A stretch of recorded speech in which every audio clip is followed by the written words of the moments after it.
తమ్ముళ్ళు తమ్ముళ్ళు కార్మిక సంఘం పాప కర్షక సంఘం ఆర్టిస్టుల సంఘం మరో సంఘం జర్నలిస్ట్ సంఘం ఈ సంఘం ముందు ఒకే మాట ముందు మన శ్రీనివాసరెడ్డి గారు విజ్ఞప్తి చేస్తున్నా తర్వాత నేను మాట్లాడతా అయ్యా ఈ శ్రీనివాసరెడ్డి గారు మీరు ఇందాక చాలా మంచి మాట చెప్పారు మీ అందరికీ స్థలాలు ఇప్పించే బాధ్యత నాది అయితే మీరందరూ దాన్ని ఫ్రీగా ఎక్స్పెక్ట్ చేయొద్దు కాస్తో కోస్తుంది కాబట్టి మీరు కూడా కట్టాలి దానికి తగ్గట్టు నేను ప్లాన్ చేస్తాను దరిదాపులు అన్నారు మీరు నా విజ్ఞప్తి సారో ఇళ్లను ఫ్రీగా ఇప్పించండి సార్ జర్నలిస్టులకి చాలామంది పేదలు ఉన్నారు అక్కడ డబ్బొద్దు సార్ ఫ్రీ ఆడగొట్టుకుంటారు ఇళ్ళు రేవంత్ రెడ్డి గారు మీరు చెప్పండి తమ్ముళ్ళు మీరు వెళ్ళండి ఆయన చేస్తాడు గ్రాంట్ చేస్తాడు దట్సాల్ ఎంతమందికి ఇల్లు శాంక్షన్ చేస్తున్నారు ఎంతమంది జర్నలిస్టులు ఇవాళ పేదలు ఉన్నారు out of 100 90% journalist are poor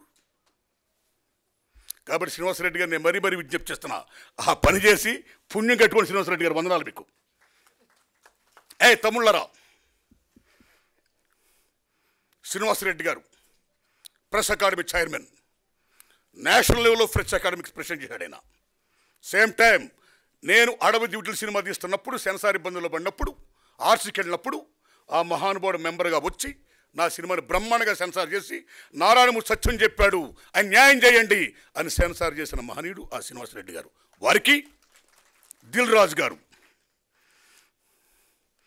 ఇందాక మా రాంబాబు మా ఆర్థిక మంత్రి తమ్ముడు మీ పేరు ఏం పేరు పార్లమెంట్లో నిర్మలా సీతారామన్ ఆర్థిక బడ్జెట్ పెట్టినట్టు ఈ జర్నలిస్ట్ సంఘం అసోసియేషన్ మీటింగ్లో మా సార్ ఆర్థిక మంత్రిగా గొప్పగా బడ్జెట్ పెట్టేసామన్నా ఎవరిని తెచ్చారు ఎంత ఇచ్చారు ఎంతకు వచ్చింది ఏం చేశారు ఇంకా ఎవరు ఇచ్చారు శభాష్ సత్యం ఓ శ్వేతపత్రం ప్రకటించారు అందులో ముఖ్యంగా నిజంగా మనం గర్వించదగ్గ విషయం ఏంటంటే ప్రప్రదంగా వాళ్ళు పెట్టినప్పుడు మాకెంత అవుద్దంటే మెంబర్కి అవుద్దా లేకపోతే మొత్తంకి అవుద్దంటే మొత్తానికి అవుద్దంటే 17 లక్షలు ఇచ్చి నేను దిల్ రాజుని అని దిల్లున్న రాజు అనిపించుకుంటుంటే దిల్ రాజు గారికి తమ్ముడు విరాస్ ఆలి గారు ఈయన ఒక కేవలం జర్నలిస్ట్ గారు రాయడమే కాదు అనేక ఉద్యమాల్లో సామాజిక ఉద్యమాలు ఆయన పాల్గొనడమే కాదు మాలాటోడు అందరూ కూడా తీసుకొచ్చి ఇక్కడ పాల్గొని చేశాడు ఆయన అలాంటి విరాస్ ఆలి గారికి ఈ జర్నలిస్ట్ సంఘం నాయకులు త్రిమూర్తులు రాంబాబు గారు ఒక మంచి మాట చెప్పాడు ఇందాక ఒక ఫిల్మ్ ఫ్రెటర్నిటీ మనందరూ బాగా కోరుకోవాలి అందరం బాగుండాలన్నాడు ఆయన దానికోసం అందరూ పనిచేయాలన్నాడు సంఘం ఆ మంచి మాట అన్నది రాంబాబు గారికి అలాగే మా లక్ష్మణారాయణ అన్న ఈజ్ ఎ డాషింగ్ మ్యాన్ వాళ్ళిద్దరు కృష్ణార్జునులు ఆ డాషింగ్ మ్యాన్ కాస్త ఫాస్ట్గా వెళ్తుంటాడు ఆయన ఫాస్ట్గా వెళ్ళడమే కాదు చెప్పేస్తుంటాడు ఇదిగో మీ అందరికీ నేను ఇల్లు ఇప్పిస్తాను అంతే ఇంతే నేను మారుతాను దర్శాలు అన్నాడు ఆయన అలాంటి లక్ష్మణారాయణ గారికి ఆర్థిక మంత్రి గారికి ఇక్కడ పెద్దలు ఎందరో మంది మహామహులు ఉన్నారు ఇక్కడ రెంటాల జయదేవ్ గారు నారాయణరాజు గారు వినాయకరావు గారు తమ్ముళ్ళారా మీ ఓంప్రకాష్ గారు మీ అందరికీ సతీష్ గారు అందరికీ నమస్కారాలండి ఇక నేను ఒక విజ్ఞప్తి చేస్తున్నా పాప మీకు నేను ఎంతసేపు మాట్లాడచ్చు ఓకే ఏది ఏమైనా సరే మీరు నమ్మండి మిత్రులరా ప్రభుత్వం లేకుండా పత్రికలు ఉంటే చాలునా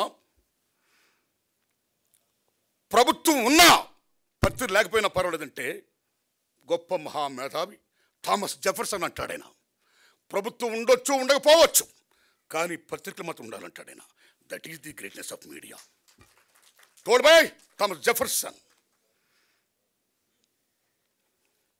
ఏమి మీడియా ఏం పవర్ఫుల్ ఇది అలాంటి మీడియా నెపోలియన్ బోనాపార్టే 1000 తుపాకుల కన్నా మా రాజ్యాన్ని ఒక 4 ప్రశ్నలు సంధిస్తే మేము ఓడిపోయే భయం ఉంది కాబట్టి నేను తుపాకి అంటే కూడా ప్రెస్కి భయపడతాను కళానికి భయపడతాను కాగితానికి భయపడతాను రచిత మెదస్కు భయపడుతున్నాడు Napoleon బోనాపార్టే that is the greatness of press that is the greatness of media right ఇలాంటి మీడియాలో ప్రప్రథమంగా భారతదేశంలో 1924లో గుజరాత్లో మౌజ్ మజా అనే గుజరాత్లో ప్రప్రదంగా సినిమా జర్నలిస్ట్ పేపర్ వచ్చింది మౌజ్ మజా బెంగాల్లో బైస్కోప్ అనే మ్యాగజైన్ వచ్చింది ఢిల్లీలో చిత్రపాత్ అనే మ్యాగజైన్ వచ్చింది బొంబాయిలో ఫిల్మ్ ఇండియా అనే మ్యాగజైన్ వచ్చింది బాబురావు పటేల్ ఇలాగెందరో మహానుభావులు భారతదేశంలో సినిమా మ్యాగజైన్ అలాగ మొత్తం చేస్తూ ఉన్న దశలో ముఖ్యంగా మన తెలుగు రాష్ట్రంలో కాశీనాథు నాగేశ్వర పంతులు గారు ఆంధ్రపత్రిక వ్యవస్థాపకులైన ఆయన స్వతహాగా నటుడు కళాకారుడు కాబట్టి ఆ రోజుల్లో ఆంధ్రపత్రిక పెద్ద ఫేమస్ కాబట్టి ముళ్ళపూడి వెంకటరమణ గారు అందులో రచయిత కాబట్టి జర్నలిస్ట్ కాబట్టి మీరు నమ్మండి మిత్రులారా ప్రప్రథంగా సినిమాల గురించి నాటకాల గురించి ప్రప్రథంగా కాశీనాథు నాగేశ్వర పంతులు గారి ఆంధ్రపత్రికలో వచ్చింది. ఆ తర్వాత రఘుపతి వెంకయ్యనాయుడు గారు 3 థియేటర్లు 18 నుంచి ఇంకో 2 థియేటర్లు కట్టడం వల్ల స్టూడియో కట్టడం వల్ల then cinema journalism started in South India ముఖ్యంగా మద్రాసు కేంద్రంగా. అలాంటి సినిమా జర్నలిజంలో ఎటువంటి మహామహులు ఓ కొడవగంటి కుటుంబరావు గారు, ఓ కొల్ల బ్రహ్మానందరావు గారు, ఓ రెంటాల గోపాలకృష్ణ గారు, ఓ ముళ్ళపూడి వెంకటరమణ గారు, వాసిరాజు ప్రకాశం గారు, ఎటువంటి మహనీయులు మోహన్ కుమార్ గారు, శ్రీనివాస్ గారు, ఎలాంటి మహానుభావులు జర్నలిస్టులు ఈవేళ ఎంతోమంది, ఓ ప్రభు, ఓ వినాయక గారు, మీరు జయదేవ్ గారు, ఇలాంటి ఎంతమంది మహానుభావులు కన్న గడ్డ ఈ తల్లి ఈ అమ్మ. ఇలాంటి దశలో అదే సినిమా ఇండస్ట్రీలో 3 ప్రశ్నలు చేయాలని కోరుకుంటూ ఆ 3 చెప్పేసి నేను విరమిస్తాను సార్.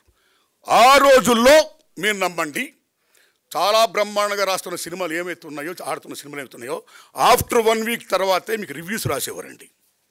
ఇంకో సినిమా ఇలా ఉంది, ఇది మంచి, ఇది చూడు. ఆఫ్టర్ 1 వీక్ దాన్ని బట్టి ప్రజలు వెళ్ళేవారు, నచ్చితే చూసేవారు, అతను మానేసేవారండి. కానీ ఈవేళ సినిమా రిలీజ్కి ముందే రివ్యూ, సినిమా రిలీజ్కి ముందే పాయింట్లు, మార్నింగ్ షోనే పాయింట్లు, రివ్యూ రాసారే బ్యాడ్గా ఉన్నాయి బాగుంటుంది. చాలామంది చోట్ల నిర్మాత ఎన్ని అప్పులు చేసి కష్టాలు పడి సినిమా రిలీజ్ చేసుకుంటే ఈవేళ 3 రోజులే, శుక్ర శని ఆదివారం రోజులు ఈవేళ కలెక్షన్స్ రోజులు.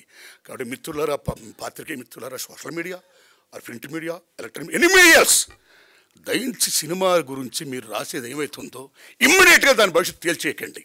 చూసే జనాలు కనీసం 3 రోజులు చూడనివ్వండి, తర్వాత చెప్పండి. నా humble request, this my request, right.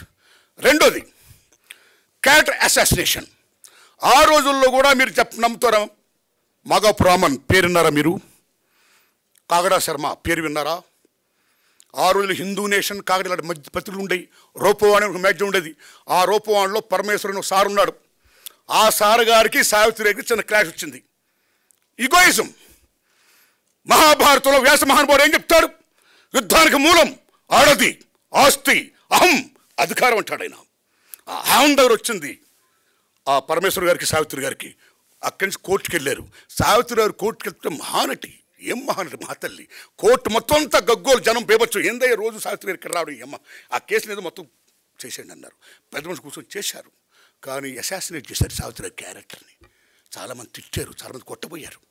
అలా తర్వాత మాగాపు రామన్ గారు, అలా చాలా మీకు తెలుసు కాగడా శర్మ గారు. ఈ రకంగా చేయడం వల్ల సినిమా ఫీల్డ్లో ఉన్న దర్శకులు కానీ నిర్మాతలు కానీ 24 క్రాఫ్ట్స్లో ఎనీబడి ఎల్స్ ఎవరున్నా సరే వాళ్ళ వ్యక్తిగత జోలికి వెళ్ళిన తర్వాత, క్యారెక్టర్ అసాసినేట్ జరిగిన తర్వాత చాలా డ్యామేజ్ జరిగేది.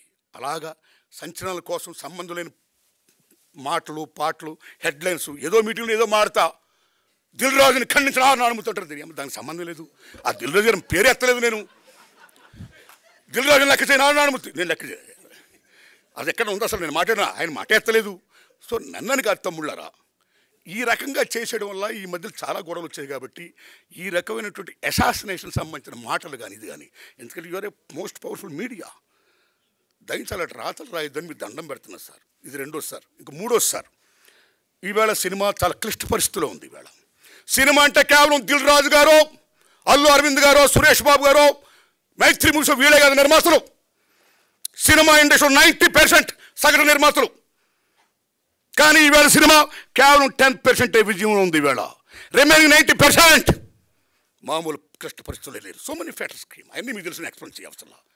ఇలాంటి దశలో మీ మీడియా వారు చాలా టీవీల్లో కానీ పేపర్లో కానీ, ముఖ్యంగా టీవీల్లో మాట్లాడితే భారీ సినిమాలు మీరు ప్రొజెక్ట్ చేస్తున్నారు, మాట్లాడితే భారీ తరాగానని మీరు ప్రొజెక్ట్ చేస్తున్నారు, మాట్లాడితే ఏ సినిమాలు ఉన్నాయని మీరు ప్రొజెక్ట్ చేస్తున్నారు. That's not good. దానివల్ల జనానికి ఈవేళ social media so many factors came, so many entertainments came. ఇలా ఐపీఎల్, మరి రేపు పొద్దున్న ఎలక్షన్స్, ఒక యూట్యూబ్ నొక్కితే ఇలా బీభత్సంగా ప్రపంచం 9 కనపడుతుంది. ఇలా చేస్తే సినిమా అనేది నమో వెంకటేశ, నమో తిరుమలేశ, నమస్తే. అది అమ్మ ఎందుకు చూడాలి వెళ్ళిపోతారు? థియేటర్కి వెళ్ళిపోతే దండం పెట్టుకుని, థియేటర్లు అంటే దేవాలయాలు. సినిమా తీసేవాడు చూసేవాడికి మధ్య ఉన్నది ఏది చూపించిన దేవాలయం సినిమా. అలాంటి అలాంటి సినిమా ఫీల్డ్లో ఈవేళ, అలాంటి స్వర్ణయుగం ఫీల్డ్లో, అలాంటి దేవాలయం ఈవేళ ఎన్ని మూతపడిపోతున్నాయి. బికాస్ ఆడియన్స్ లేకపోవడం వల్ల, పోటీ పెరిగిపోవడం వల్ల, సో మెనీ ఫెట్స్ రావడం వల్ల భారతదేశంలో వినోదం సగటు మనిషికి కేవలం సినిమా సినిమా సినిమా. కానీ వాళ్ళు కేవలం సినిమాగా చాలా ఉన్నాయి. అలాంటిది సినిమాని కాపాడుకోవాలంటే కేవలం ఆ 4 5 వాళ్ళే కాదు సినిమాలో, వాళ్ళ గురించే కాదు మీడియాలో, వాళ్ళ గురించి చెప్పడం కాదు మీడియాలో, సగటు సినిమా గురించి చెప్పండి. ఇదిగో ఈ సినిమా గురించి చెప్పండి జనానికి. వాళ్ళకు కూడా తెలియనివ్వండి మాకు ఈ సినిమా ఉంది చూడాలని. అని మిమ్మల్ని హంబుల్ రిక్వెస్ట్ చేస్తున్నాం. థ్యాంక్స్ ఎలా తమ్ముళ్ళారా. ఇక రాంబాబు గారు, లక్ష్మణ, తమ్ముడు ఆర్థిక మంత్రి, నేను మనస్ఫూర్తి చెప్తున్నా తమ్ముళ్ళరా, రిప్రజెంట్ చేస్తారు. శ్రీనివాసరెడ్డి గారు ఫ్రీగా మాత్రం ఇప్పించి పుణ్యం కట్టుకోండి. నమస్కారం.